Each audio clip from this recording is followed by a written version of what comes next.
Hazel is a very highly anticipated book. I need to pull some forward, otherwise I look completely bald. I stand on the fact that it's the best introduction of two main characters. Good take on something that I've never really seen before. The wildest, darkest book I have ever read in my life. My February was quite the month.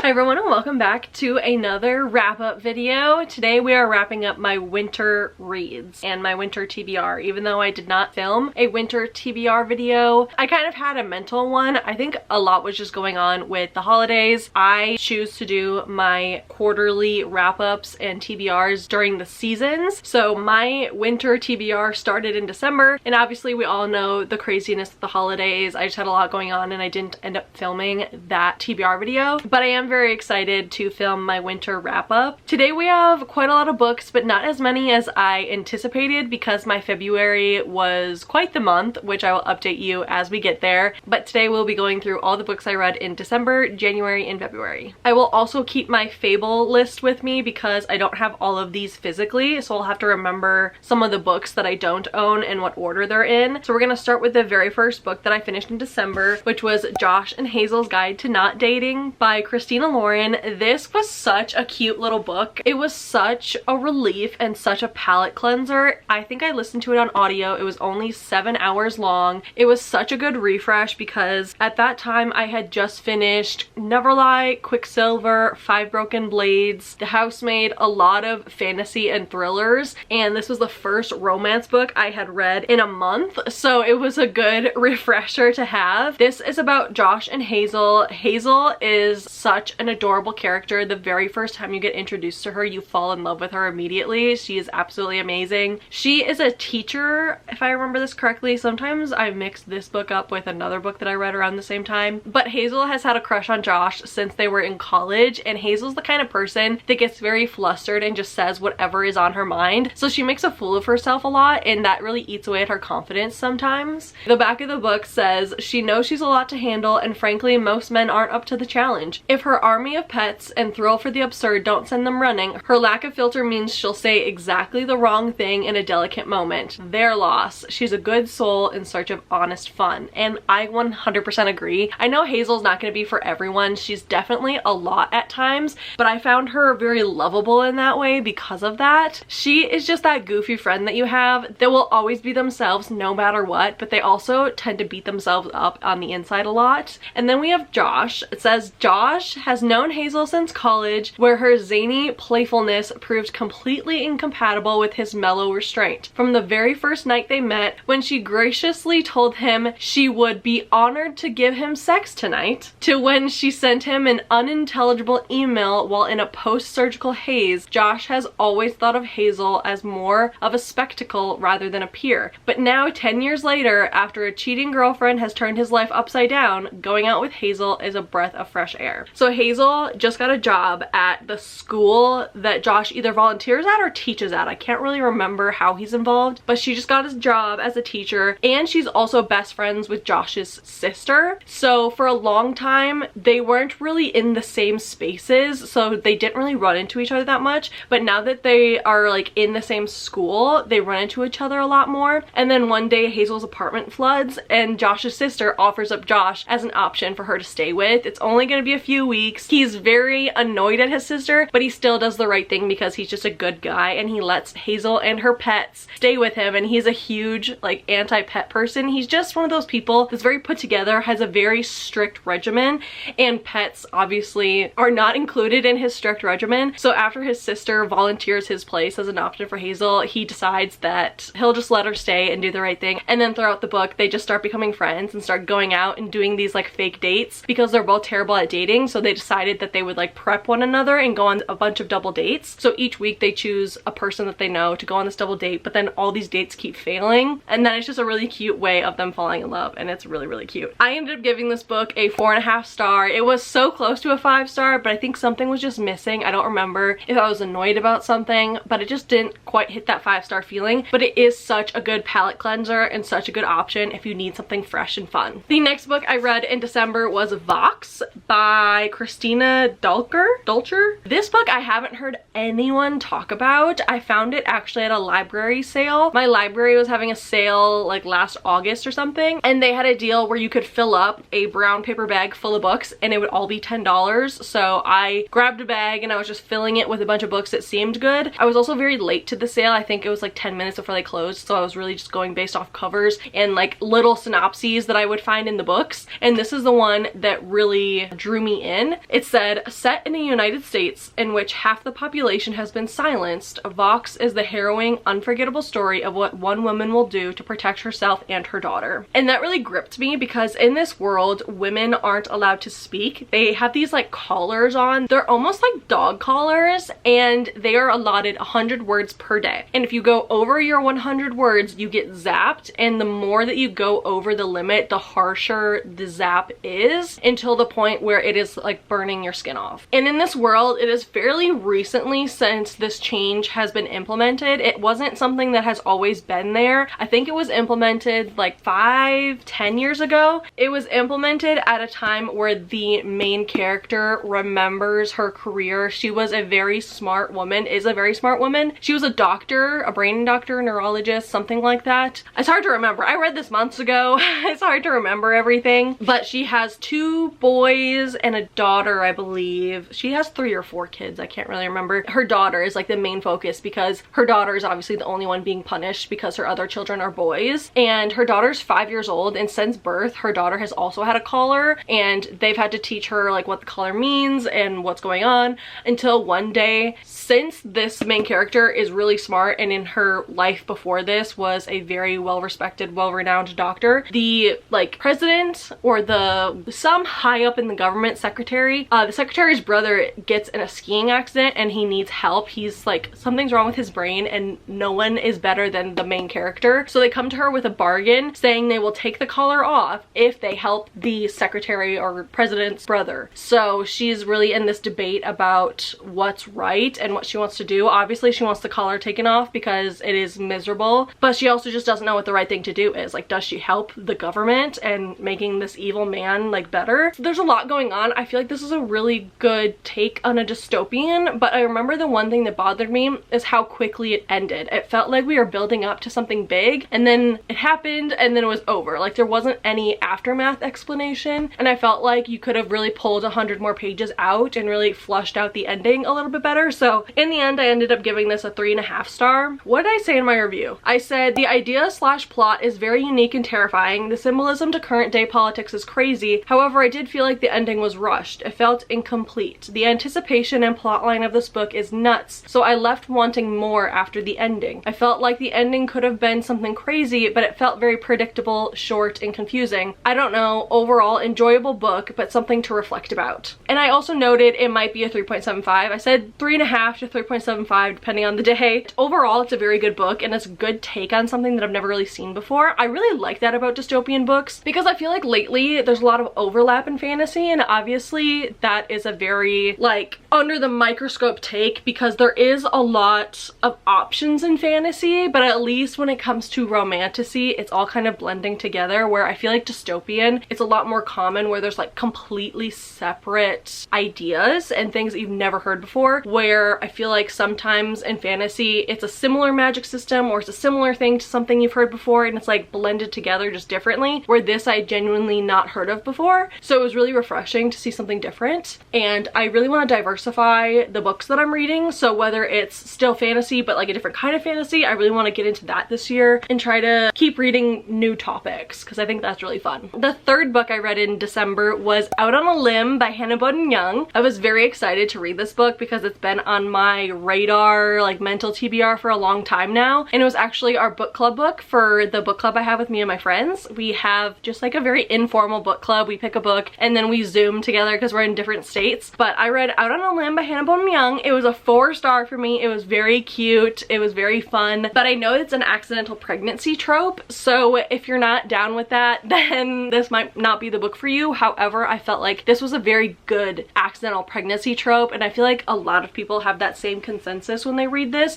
It's a very good take because it happens immediately. I believe this is a one-night stand that had an oops, I'm pregnant kind of thing, and the main character, Beau, literally devotes his entire life to making sure that the main female character is okay. I forgot her name. What's her name? I'm pretty sure it's Beau and Win. It's Beau and Win. And Beau is determined to make sure that Win is okay and taken care of, and he offers everything but the sun for Win to make sure that her pregnancy is a breeze. And I absolutely loved this book, although I think at times Win was bothering me. So let me read my review and remember what I kind of thought about it. 4 stars, cute and fun read, adorable approach to an unpopular trope. I loved the representation and how the author incorporated her own story into the characters. The first half of the book was perfectly giggly and sweet, but then as the story went on, I got a little bored. I don't know if it was the pacing or my own interest since I'm busy with the holidays coming up. Overall, a cute rom-com and a perfect palate cleanser between the fantasy and thrillers I'm reading. I think I was reading these while sewing Christmas gifts,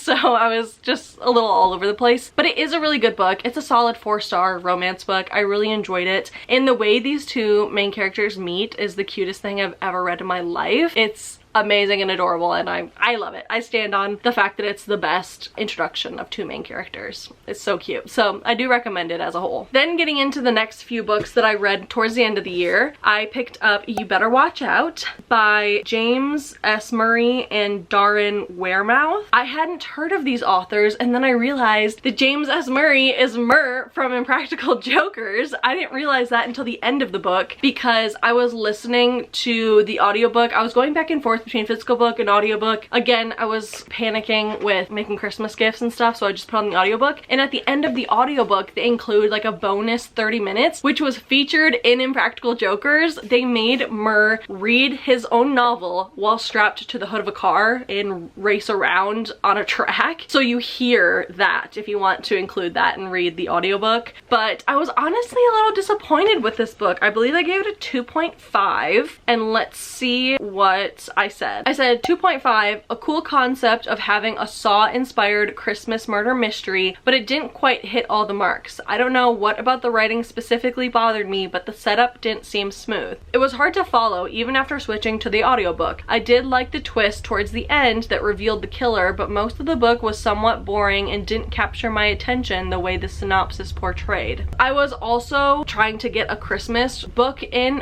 towards the end of the year because usually I read about 1 to 2 Christmas books per year, and this is a different take on a Christmas book, so I was excited to read this because usually I just read like a holiday rom-com, but this was like a holiday thriller and it seemed really cool. And I will read you the synopsis because it sounds awesome. There's like the top blurb and then the synopsis, so I'll read the top blurb and then I'll read the synopsis. The blurb says, a suspenseful serial killer thriller that leaves you questioning, is Christmas really the most wonderful time of the year? And then the synopsis says, 48 hours until Christmas. Jessica Kane wakes up with blurred vision and ringing ears and an excruciating pain. The last thing she remembers is going for a run and something or someone hitting her on the head, leaving a gash and blood running down her face. It doesn't take Jessica long to realize she's trapped in an unknown deserted town with 5 other strangers who share similar stories of being attacked and stranded. Unsure why or how they got there, Jessica knows one thing for certain: she has to find a way out. That becomes nearly impossible when someone begins meticulously orchestrating the captives' deaths one by one, and the only thing Jessica can do is watch the life leave their eyes. The fenced-in town is the killer's very own playground, and there's nowhere left to hide. She better watch out because she could be next. And that sounded like Saw to me. I don't know about you, but I've watched the Saw movies, and this sounded exactly like a Christmas Saw book, so I was really intrigued. But then as the book started going on, I just didn't capture me.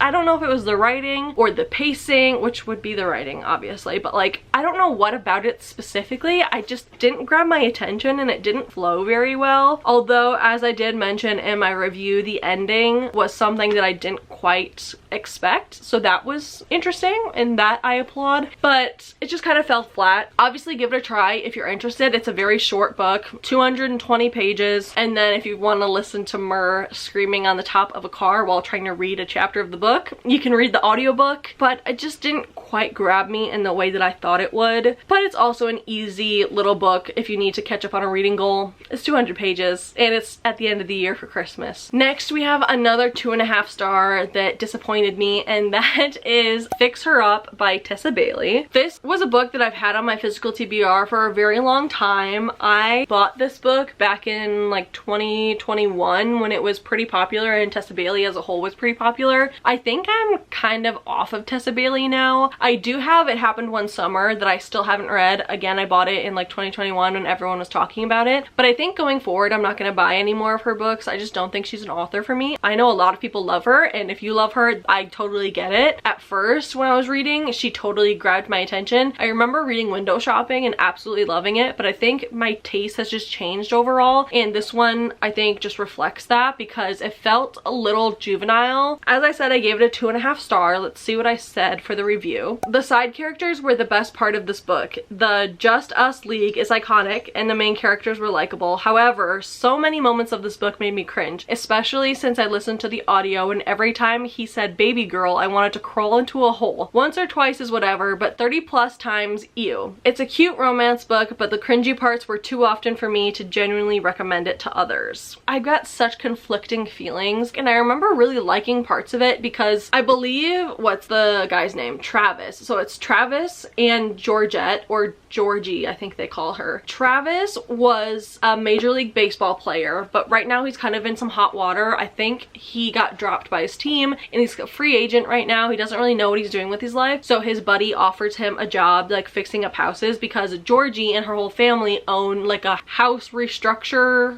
construction company, something like that, because she just bought a house and he kind of helps her fix it up. But then there's times where he's just very unreliable and I don't know, I just didn't click with it. Georgie is also a pretty insecure character and you see her grow a lot throughout the book, which is nice. She starts off very timid, doesn't really know what's going on, and her family doesn't really appreciate her that much. Every time you see her interact with her family, she's very much brushed off as like the kid, doesn't really know any better, like, oh, whatever, go back to like your little job, because I believe she's a clown, like an actual clown. Her job is to be a clown for kids' birthday parties, so she's not really taken seriously by anyone she knows. But then she starts to kind of grow into her own and accept who she is and make a bigger part of her business. So she does the like clown thing, but then now as the book continues, she wants to make it a bigger part of her business and have like an entertainment company that has multiple different options. So she really grows into her own, which I appreciated, but as a whole, it just wasn't my favorite. Again, there were so many parts that were just cringy writing that I felt could have been a lot better. So I just don't recommend it, but if you do like Tessa Bailey's writing, obviously give it a try. I just don't think her writing is for me personally. Going to the next book, we have Kingdom of the Wicked by Carrie Maniscalco. This is a book that I had actually tried to read in June of last year, but I ended up softy enoughing it because I had just read The Amalfi Curse and it just gave such similar vibes that I was confusing them in my head, and then I just needed a break. I needed some time in between the two to really differentiate them. This is about two sisters. My camera cut me off, but I was talking about Kingdom of the Wicked and I had said my review was kind of I didn't really get it. I felt a little lost, and I had posted my review on Fable and 2 people responded saying, keep reading, I hope it gets better for you, and somebody else said, I also finished book 1 confused, but everything gets cleared up. So I am very excited for the next 2 books, Kingdom of the Feared and Kingdom of the Cursed, I believe. This book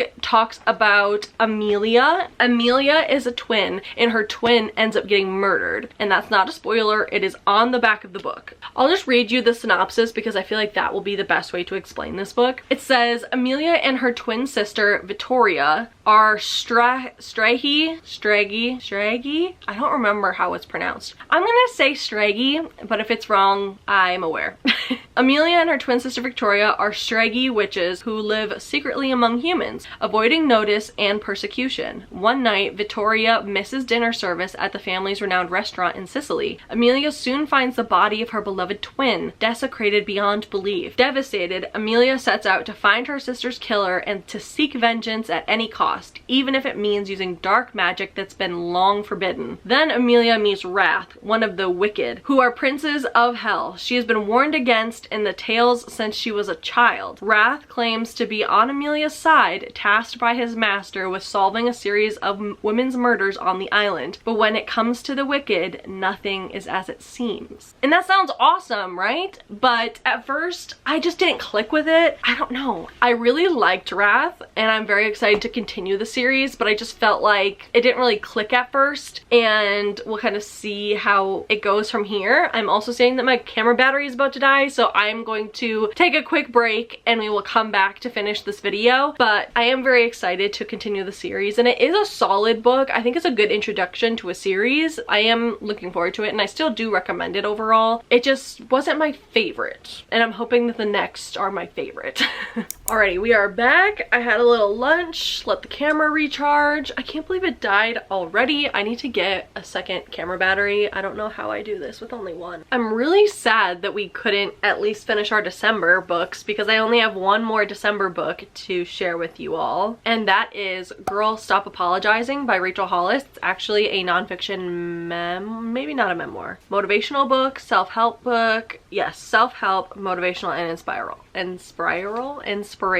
This was the very last book that I read in December, and the very last book that I read in 2025. I wanted to finish the year off with a self-help book or a nonfiction book. I made it my goal to read more nonfiction this year. I set a goal of 4 books, 3 or 4 books I believe, that I wanted to intentionally read. I have a whole cubby down here. The bottom square of my skinny shelf is all nonfiction self-help books, and I really enjoy reading them, especially after reading The Boy Who Was Raised as a Dog. Phenomenal book, 5 stars, such great information. I wanted to put more energy into nonfiction as well as my fictional books. So I read A Girl Stop Apologizing, and I think the way I did it was actually very helpful, because I would read one chapter in the morning before my work day, and it really set me up for success, and it made me feel a lot better. Whether it was helpful or whether it was just placebo, I don't know, but I think it's a really good goal for me just to read a chapter every morning, just to start my day off, not on my phone, trying to think about things, have more abstract thoughts, putting more intention into my day, things like that. And then after I finish it, I can just start a new one, and then hopefully we have 4 books by the end of the year. I have actually completed a nonfiction book already, but it was more out of curiosity, and it wasn't really a self-help book. I think I want to intentionally read 2 self-help books this year, so we will see which ones we get to. Anyway, this is a 4-star book for me. I know a lot of people don't rate nonfiction, but I specifically do, because I personally still like to give a guide of kind of how I felt about it. I'm gonna refresh my memory and see what I said on my rating. I said 4 stars, pretty solid book to inspire motivation towards goals and dreams. I started by reading a chapter each morning to get myself in a productive headspace, and it worked pretty well. Sometimes I felt the author was going on and on about nothing really, but that only happened rarely. Most of the book is filled with solid advice based on someone who has walked the walk to get where they're at. Sometimes I love going back to my old reviews and seeing how I phrase things, because it's kind of funny. But this is solid advice. I did not read her first book, which was Girl Wash Your Face, I believe. I remember buying this like a long time ago. I think I bought this during the pandemic or maybe before. This is a very old copy of the book, and I wanted to finally get it off my TBR, but I wanted to also read it. I didn't want to just get rid of it. This is about Rachel Hollis, and she has made a bunch of money and a lot of success with her business, and I think it's just really motivational for anyone who wants to be an entrepreneur. She kind of walked through her process of self-doubt and the way that she got to where she is now, and I think it's really helpful for those of us who want to be an entrepreneur but don't really know the exact steps how to get there, or what they're gonna do, or what they want to just do with their life in general, or maybe you don't have the right resources to do what you want to do. The only thing holding you back is you most of the time, and I think this is a really good book about advice on that and how to stop apologizing and go after your dreams,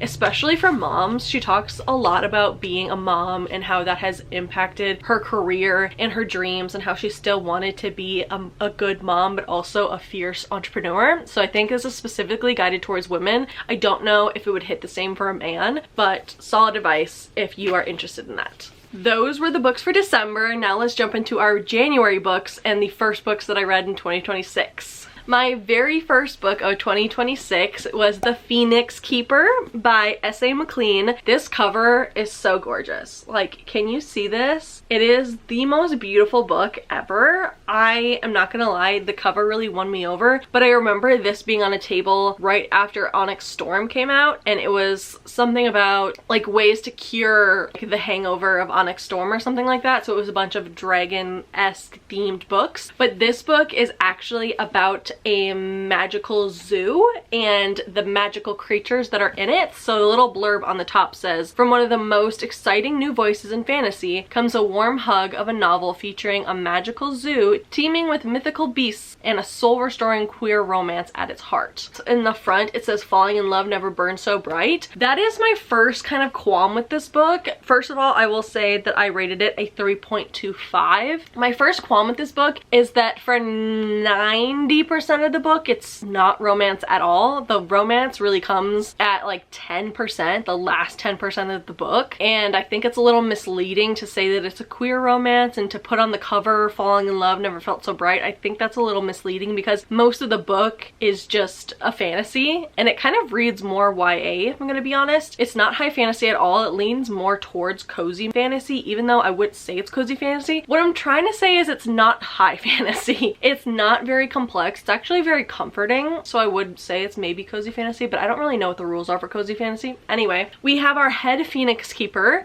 What's her name? Ayla. I think it's Ayla. It's A-I-L-A. Ayla, I think? I don't remember.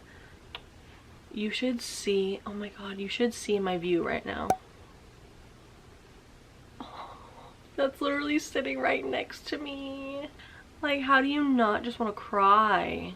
Oh my god, he's so cute. He's so sleepy. Love him so much. Okay, let's get back to the book. But I felt like calling it a romance is incredibly misleading, so let's read my review. I can't decide. This book has a strong start, a weak middle, and a strong end. Definitely more fantasy than romance. There's a quote about falling in love on the cover, but I think that's a bit misleading. 80% of the book, the FMC is going on horribly terrible dates with a different person than the one she ends up with. The actual zoo part was cool, but when it comes to the characters, I didn't really care. At times, the FMC was so annoying and insufferable, I didn't even want to read. Yeah, I remember the main character just being a little irritating and I didn't really understand her that much, and I felt like the writing of this book didn't really make you want to care about the characters. I cared more about the setting and the concept of the zoo and all of the creatures because they have dragons, they have phoenix, other like mystical beings that are really, really cool, and I love that concept a lot. But then the characters kind of ruined it for me because we have our main character, we have her friend, and then we have the dragon keeper guy, and then we also have the, oh, what was she in charge of? Does it say it on the back? The griffin keeper, Luciana. She's kind of portrayed as the enemy of the main character because they just don't get along. I don't know, it just doesn't make much sense. So Luciana does these like griffin shows and she's trying to get the main character Ayla to do phoenix shows, because you know when you go to the zoo, sometimes they have those shows where like they show off like the birds or like sometimes like an alligator, like different like they're like tricks, or like dolphin shows at the aquarium. She's trying to do that with the phoenixes, but Ayla doesn't like that at all, and she thinks it's taking advantage of the animals, and she doesn't want to hurt the phoenixes because the phoenixes are very special and high regarded and they get stolen a lot. So at a different zoo early on, they have a break-in and they steal one of the phoenixes, and the phoenixes are very rare. They're trying to set up this like what's it called, like not mating, but they're trying to repopulate the populations. They're trying to get the 2 remaining phoenixes to mate, and they're trying to set up a little like area for them. The main character obviously cares about these phoenixes a lot and she doesn't want them being part of the show, but then that also causes a bunch of tension between her and Luciana. And then the dragon guy is apparently really hot, but then she like acts like a fool around him, and then it was just above a 3 by a smidge because I really, really liked the setting of the book. And a 3 isn't like a negative review in my opinion. It's kind of like a neutral review where I liked some parts, I didn't like others,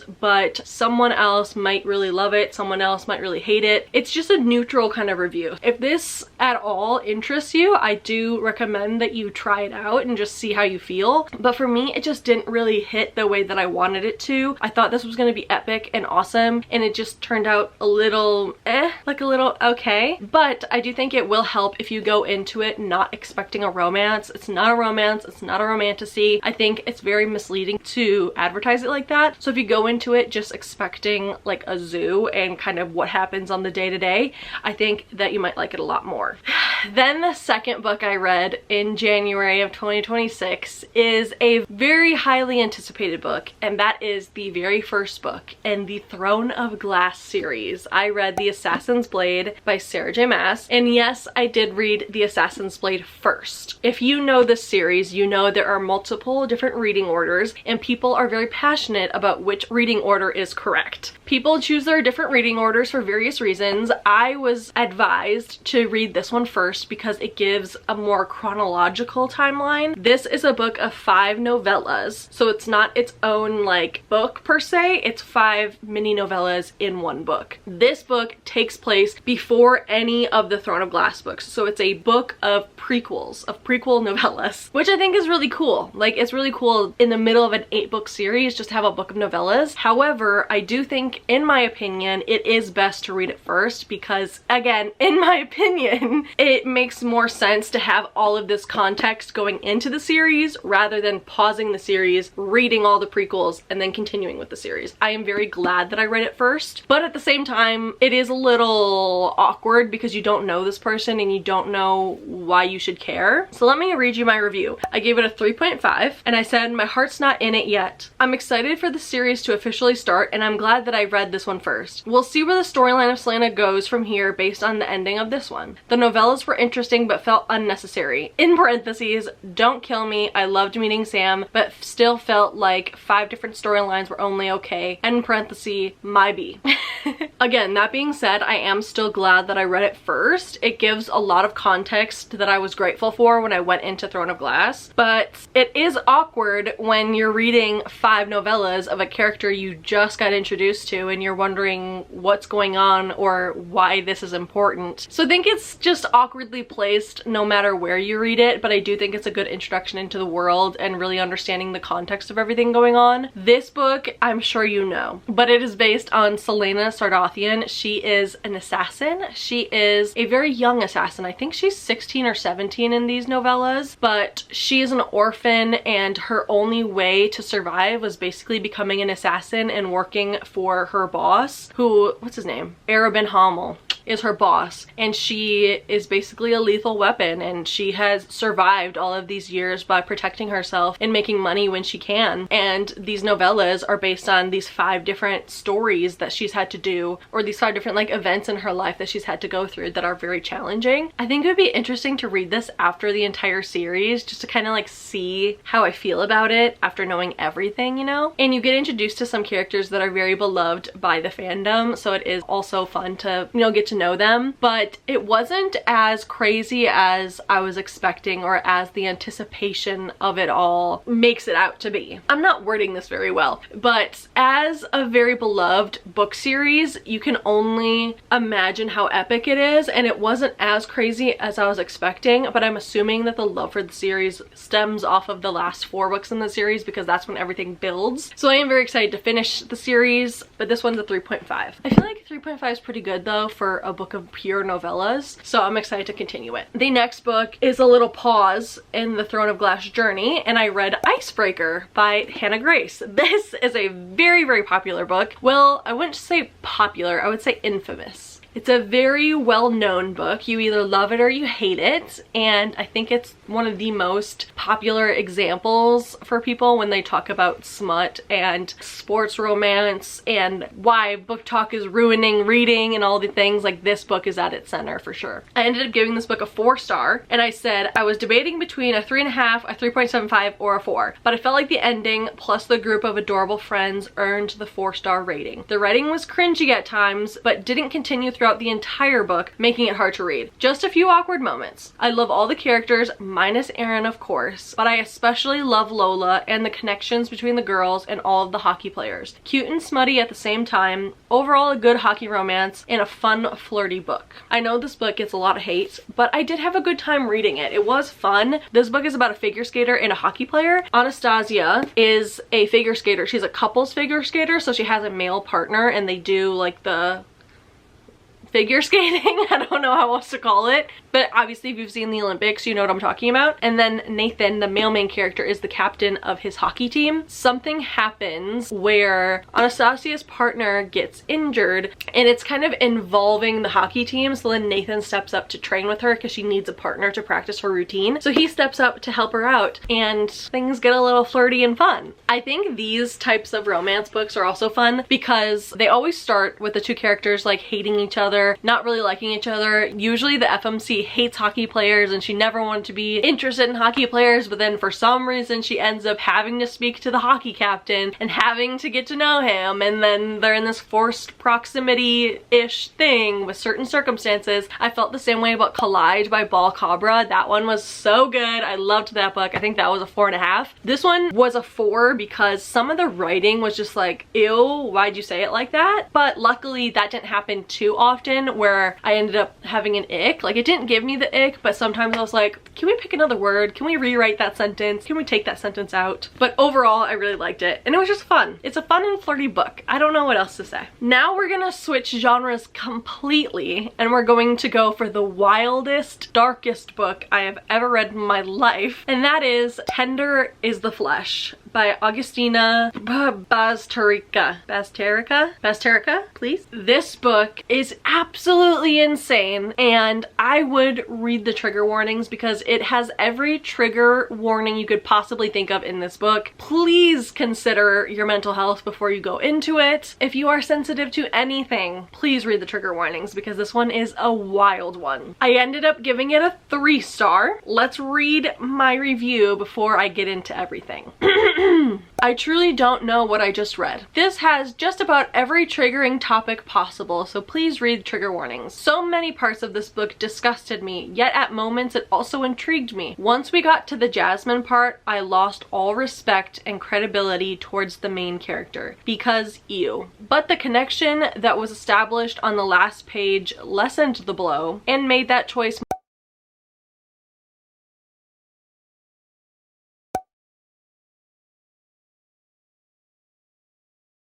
That is all of the content warnings packaged in this 200-page book. It's like 209 pages of trauma. Now, I will try to review this as delicately as possible. This book is basically about cannibalism, and in this world, animal meat is now toxic. There's some kind of virus that went through all the animals that makes them toxic to humans. Whether it's animals that we ingest, like beef, chicken, pork, or even pets. So if a dog scratches you, if a cat scratches you, instant, maybe not instant, but like fatal. Absolutely fatal. So all the animals are now gone, and the government basically says that a vegetarian diet isn't enough to sustain all the vital nutrients that you need. Side note, this is just the dystopian book. I'm not here to debate vegetarian or vegan diets. You do you. In this book, the government says that that is not enough and we need some type of meat. So they made it legal to ingest humans, and they start breeding humans for consumption. So these humans become, what are they called? They're called head, I think. I think head is the term for it. So they start breeding them like pigs and cows and all the things, and picture any type of like butcher shop, but with people instead of animals. That is what's in this book. So we follow Marcos, who works at one of the processing plants, and he's going through a hard time. Let me explain. It says his wife has left him, his father is sinking into dementia, and Marcos tries not to think too hard about how he makes a living. After all, it happened so quickly. First, it was reported that an infectious virus has made all call animal meat poisonous to humans, then governments initiated the transition. Now, eating human meat, or special meat, is legal. Marcos tries to stick to numbers, consignments, processing. Then one day he's given a gift, a live specimen of the finest quality. Though he's aware that any form of personal contact is forbidden on pain of death, little by little he starts to treat her like a human being, and soon he becomes tortured by what has been lost and what might still be saved.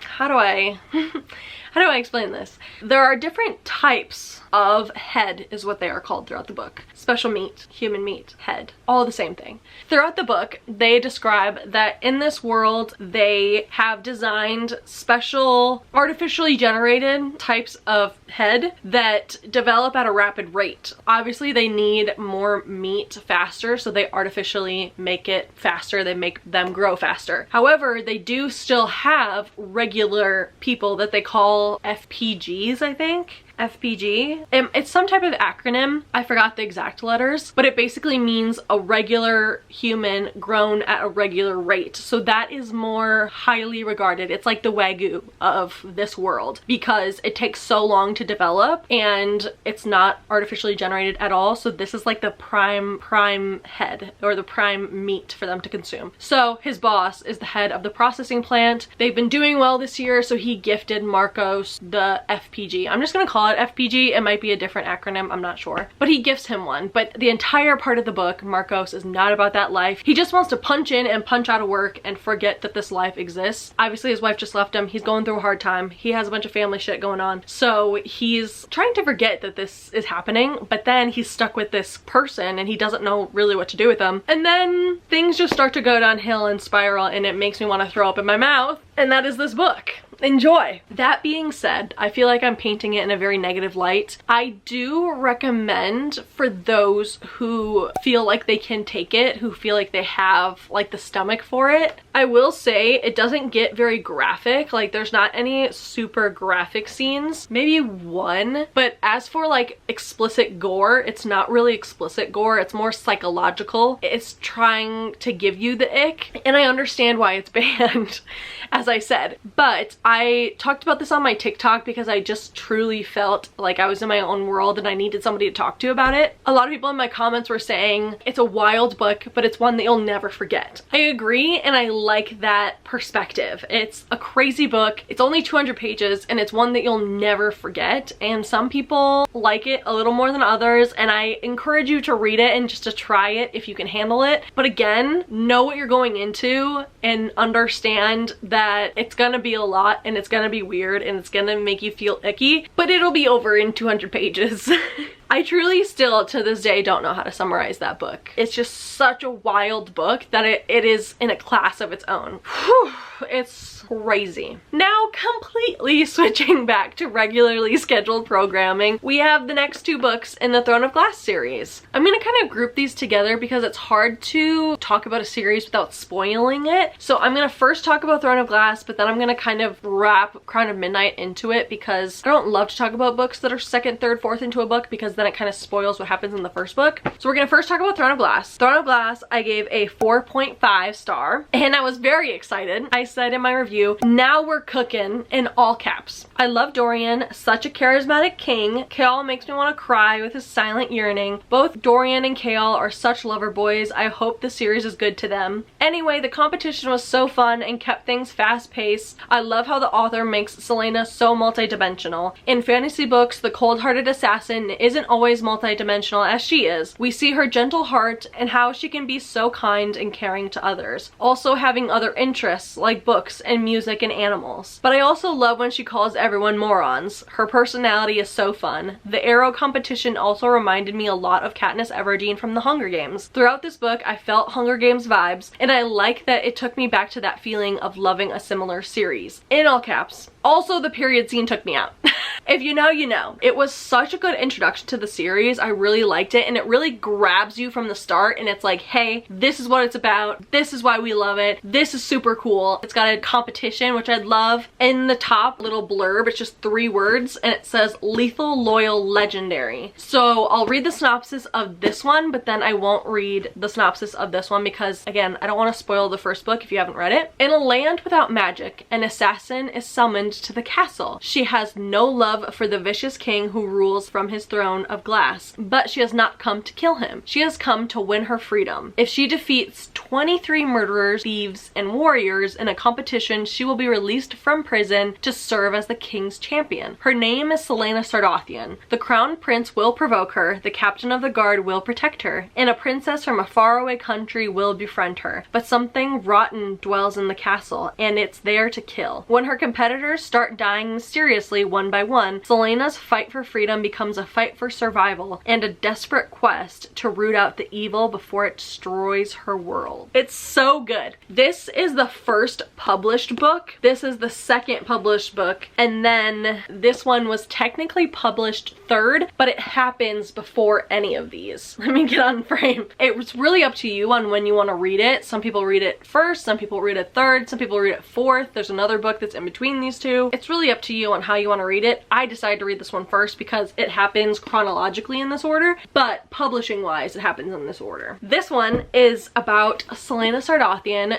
Dorian, Chaol, the king. It's so good. Celaena is a part of the trials, the deadly competition. This one's a little different from the Hunger Games, in which she doesn't have to kill everybody else, but she just has to defeat them. So you can leave, you can lose. It doesn't mean that you're gonna die, which I think is interesting because a lot of the other times in these deadly trials in other fantasy books, they are deadly and there will only be one winner. Where this one, you kind of have an opt-out. Like, you can kind of leave if you decide it's not for you, which is good for my heart because I hate seeing these lovable characters die. But this one's so cool because you also get introduced to Dorian, who is the prince, and Chaol, who is the captain of the guard. As it said, the captain of the guard will protect her and the king will provoke her, and their little banter is so cute and so lovable. It's just such a good book. I do recommend this series. This is a highly loved series on all of the bookish platforms, and I understand why. Then going into Crown of Midnight, this takes place after the end of Throne of Glass, so I won't really say what's going on there, but I will read you my review. This one was a 4-star for me. I said, such a great continuation of the series. Dorian and Chaol have my heart, but the love triangle aspect is also stressing me out a little. I loved how many twists and turns this book had. You never really knew what was going to happen next. I'm super excited to continue the series, especially after the ending of this one. Very vague. I enjoyed this book, but not quite as much as this book, just because this book had a lot more going on in my opinion. I love a trial. For some reason, I'm just obsessed. This one didn't have a trial, and it had a little, I don't want to say less stakes because that's just not true, but just less of the like high anticipation, grab your attention from the start, if that makes sense. It's a continuation of a series. You've got to develop things a little bit. You need a little kind of moments of highs and lows. So that's kind of what I summarize this one as, but it's still a solid book, and it is the last book that I read in January. These were all the books I read in January. Now let's finish with our February books. We are almost done. I unfortunately did not read that many books in February because I had a very crazy February. First, I found out that I was eligible to take my state exam for my therapy license, which I did in fact pass, but it did take a lot of my time to study for it. So a lot of my February was taken up by studying. Thankfully, it was worth it though because I passed. And then directly after passing my test, I went on a fun ski trip with my family. I went with my dad and his girlfriend and her entire family. I got to meet so many new people. It was super fun until I gave myself a concussion because I fell while skiing. It was my own fault because one, jinxed myself the entire weekend because it was my boyfriend's first time skiing. I told him it's gonna be so fun.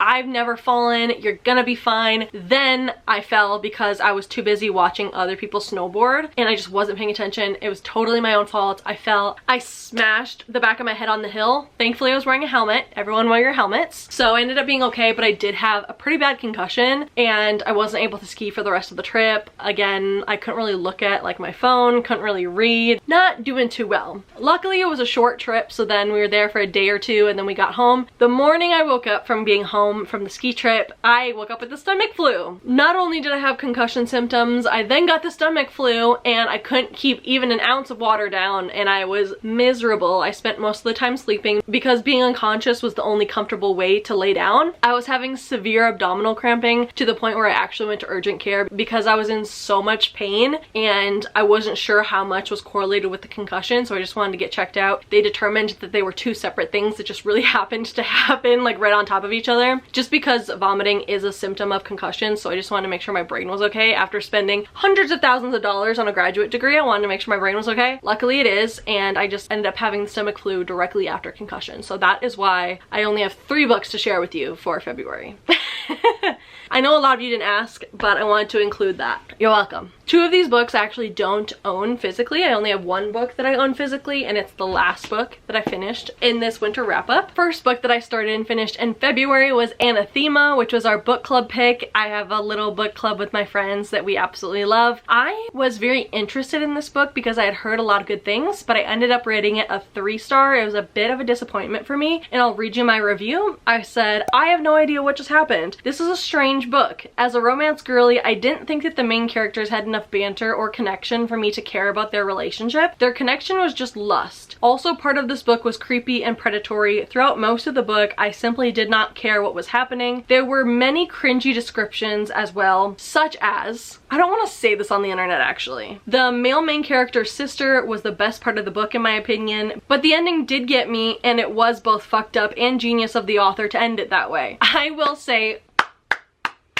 applause to Carrie Lake for deciding to end it the way that she did, because what the fuck? Once I finished it, I just kept saying, what the fuck? What the fuck? What the fuck? Like over and over and over again, because that ending, oh my god. It was the craziest ending I've read from a book in a while. This is a gothic romance book, and it follows, what's her name? What's the female main character's name? Mavis. Let me read you the synopsis. This is one I don't have physically, so you'll just have to follow along with me from Fable. Only the banished know what belies beyond the woods. There are whispers about what lurks in Witchnell. I hope Witchnell? Is that how it's pronounced? The forest where sinners go to die. The villagers call it the Eating Woods because what's taken is never given back. Only those who've lost their senses would dare to go near it, or the banished. Mavis Bronwick knows better than to breach the misty labyrinth of trees, but a tragic turn of events compels her beyond the archway of bones to a boundary no mortal has crossed before, one that cloaks a dark and fantastical world that's as dangerous as it is alluring. It's there that he dwells, the cursed lord of what? Edelin? Don't know. The one tasked to keep her hidden from the magehood that seeks to crucify her in the name of the arcane prophecy. Zavander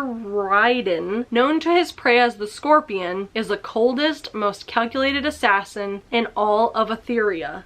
All these fantasy books really challenge my vocabulary. They really do. He's the most calculated assassin in all of Etheria, and he'd sooner toss his feisty ward to a pack of vicious fire drakes than to keep her safe. If only he could. Mavis' blood is the key to breaking his despised curse and vanquishing the slumbering evil in Witchnell. Unfortunately for Lord Ryden, fate has other plans for the irresistible little enchantress, and his growing obsession with her threatens to destroy everything, including himself. That being said, I felt like some choices in this book were interesting. I didn't love this book. I didn't hate this book. It was okay. I had some problems with it. I had some things that I loved about it. I just didn't vibe with it overall. I didn't see the chemistry between the 2 main characters. As a reader, I love flirting. I love banter. I love jokes between the characters. I love more of an emotional connection, and this connection was more lust heavy. The very first time that the male main character sees the female main character, she's unconscious, and we're in his point of view, and he talks about how irresistible and hot she is and how attracted he is to her, and that's just not my vibe. This book, I feel like it's just all lust. There is some romance here and there, but it's just very lust heavy, and I feel like maybe I just wasn't in the right mood for it, because sometimes lust heavy books don't bother me, but again, this one just wasn't my vibe. I did like the spooky vibes at first, but then it kind of abandoned it throughout the rest of the half of the book, so I'm just conflicted. But I will say the average rating in my book club was a 4-star, so if you're interested, definitely give it a try. A lot of people in my book club liked it. I was more on the lower end of the ratings. It just wasn't my vibe, but if you like this book, definitely go for it. Fable has this really cool feature where you can see that the people you follow also rated this book, so if you have friends on Fable and they rated this book, there's a little prompt that you can click on to see their ratings. And Heather McClary gave it a 5-star, my friend gave it a 3.75, my other friend gave it a 3. You can see all of their ratings on there. This is not sponsored by by Fable, by the way. I just love this app because it's so fun and it's so easy just to see everyone else's ratings and the synopsis and everything about it. So give it a try if you like dark gothic romance, but this one just wasn't it for me. The second to last book of this wrap up is The Secret History of Food, which is a very random book for me. One day I was scrolling through Libby. Sometimes I just scroll through the available now feature on Libby and just see what's on there, and I saw this book and I was like, hey, that's a cool cover. It's a 6-hour audiobook. I kind of want to learn the history of food, so I decided to borrow it and I read it, and it was actually very interesting. It's so random, but I really enjoyed it. I love a fun fact. I just love learning. I love learning history. I love learning fun facts. I love learning how things work. One of my favorite things to watch as a kid was the series How It's Made, just because I'm nosy and I just want to know what's going on. I am the nosiest person. That's why I love like random day in the life videos from strangers, just because I want to know what everyone's doing on their random day off. Like on a random Tuesday, what are you up to?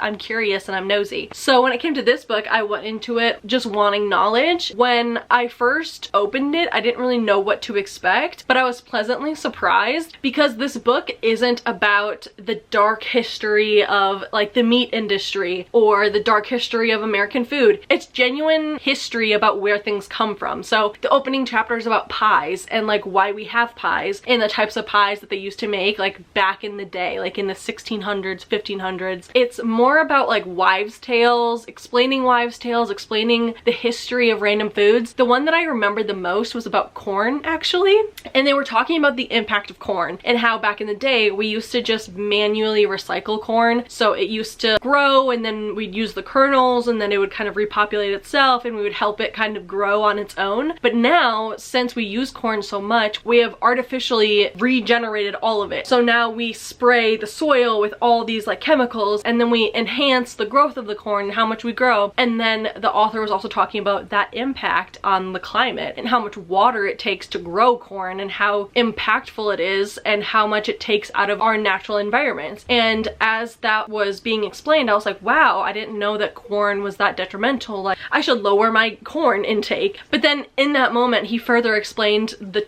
I'm sorry, my dog just like went on his back and he was like this, and it was just so funny. Anyway, in that moment, he had further explained that even if we wanted to reduce our corn intake on an individual basis, it still wouldn't make any impact because one, the government has so many lobbyists to protect farmers that they would never pass that it would never matter in the long run because so many farmers are making corn and they are protected by the lobbyists and protected by the government to keep manufacturing corn. And he said that even if they had like chopped that branch off and they no longer had any government involvement, that we are still so dependent on corn, that we're so invested already that there's no way we'd be able to survive without it because it goes into so much more than you'd ever think, which I had no idea. Because when I think of corn, I just think of like corn on the cob, corn, canned corn, like very individual basis. But he talked about how much corn goes into random things you'd never even think about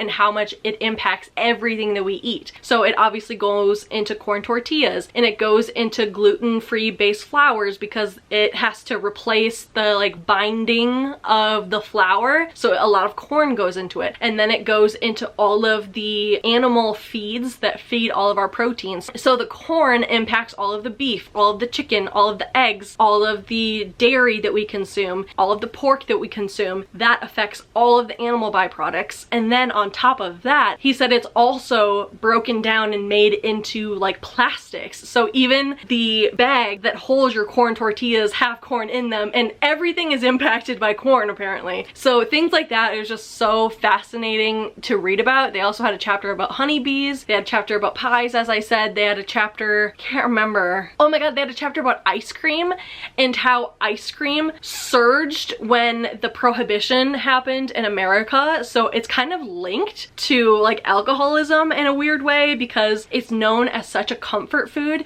that once alcohol was prohibited in America, people would rely on ice cream for that dopamine and that comfort. It's kind of correlated in a weird way. I am no scientist, disclaimer, I'm not saying like anything, but they had a whole chapter about ice cream and how it is like the pinnacle of comfort and what people look for, at least in America. And it's so fascinating and I just loved learning about it. I'm so passionate about it. I don't know why. Like, this was just such a surprise for me. I gave it a 4-star. That being said, now that I think about it, I was like, is it a 5-star? It is a really fascinating book and I do recommend it if you're curious. But my review said a very interesting book. It was available immediately on Libby and I was curious, so I decided to give it a try. It was very fun to learn about the history of everyday food items. I'm glad it was more guided towards the history of wives' tales versus the dark history of American foods. Most of the information was fun facts instead of nauseating truths. Super fun and random to pick up, but I liked it. I really enjoy learning about random things.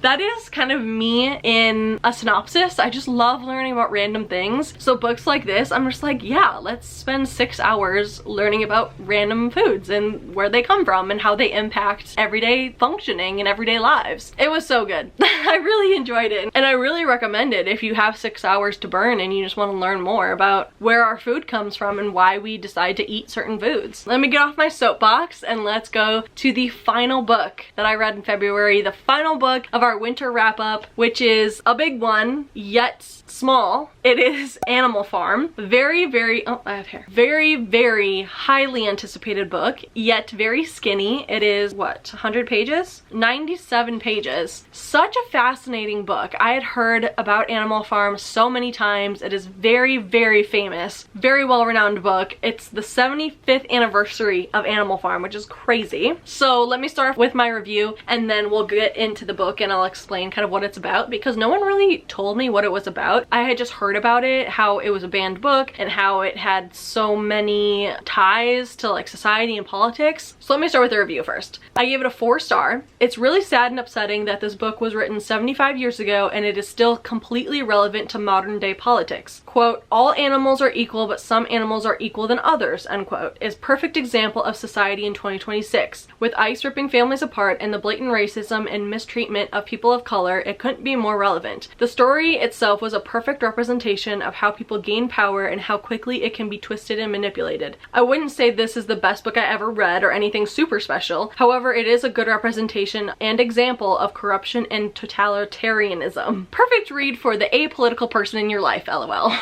I do highly recommend this if you have anyone in your life that's like, I don't do politics. How about you take a gander? How about you spend 96 pages reading this? I really enjoyed this book. It is about a farm and these little animals and how they have kind of rallied together to make their own farm independent of people. So they kind of like kick out the humans in their life and they decide to run the farm as their own. But then they have these like 2 leaders that are kind of just like the more independent people, you know, in a group of people. There are some people that are the leaders, there's some people that are the followers, and it really dives into that kind of theme and how the people who are the leaders kind of like take to power and what they do with that power and how that influences how things happen. And I think it's really relevant considering this was written around the time that Hitler was in power, and it's truly a good representation of kind of what happened and how terrible people rise to power. And then in hindsight we wonder, how could that ever happen? But it happens very easily, and I couldn't be more saddened by that fact that this was written 75 years ago when Hitler was in power, and it is still relevant to this day in 2026. And it's heartbreaking but tragically beautiful. I don't know. It was a really interesting book and I actually really enjoyed it, and I'm glad that I finally read it. And I will say the most popular quote out of this book does still reign true when it says, all animals are equal but some animals are more equal than others. And I couldn't think of a more fitting quote